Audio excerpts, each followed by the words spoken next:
What varietal are we picking right now? Right now, the variety in this vineyard is Vidal, albeit any variety could be used for the purpose of ice wine. The only limiting factor would be the stem itself and the ability for the bunch of grapes to attach itself to the stem for a prolonged period of time.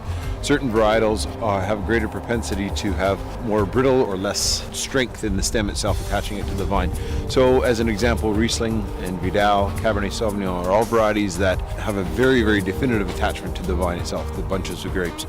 You could in fact use Syrah or Pinot Noir as an example, providing the harvest window itself was close enough to the actual vintage harvest or the typical harvest in October or November. And so the window between regular harvest and ice wine will really be the determining factor as to what grape varieties you can use to produce ice wine with. The reason why we've chosen that is because Vidal is probably the most hardy grape variety. It has very thick skins and the stems themselves have a very firm attachment to the vine.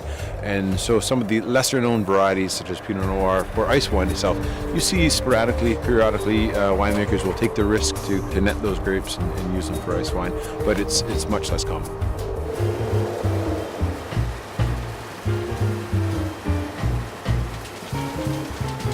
Stuart, I'm trying to figure out now exactly how does the machine harvest the ice wine. I'm looking at the vines right now and there's netting all over them.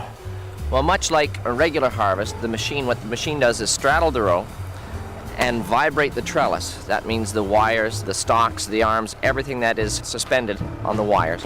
And what we have here, if you show this trellis is netted with a net that will capture any grapes that fall or clusters that fall. But when it's vibrated through the machines, the bunches explode and the grapes are propelled through the mesh and are caught by the machine.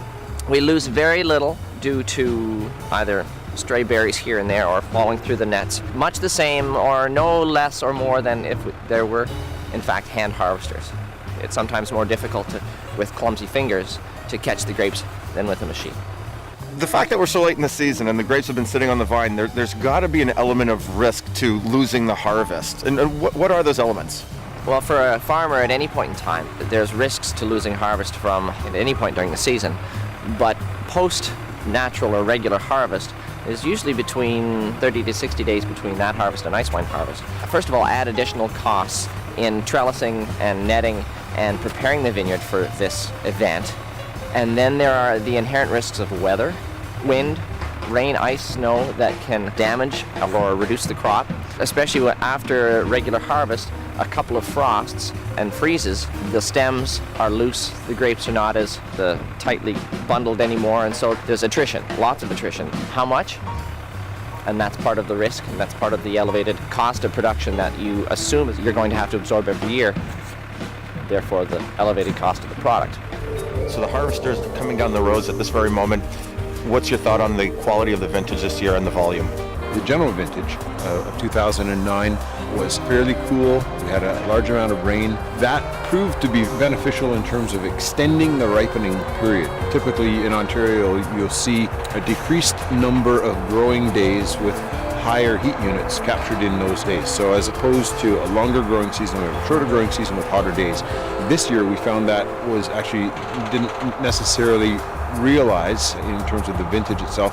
We had a much longer vintage with a greater amount of aromatics and flavor developed over a longer period of time. And in terms of ice wine, how that then responds is all of those flavors that have been captured during the growing season themselves are basically magnified by virtue of the freezing on the vine.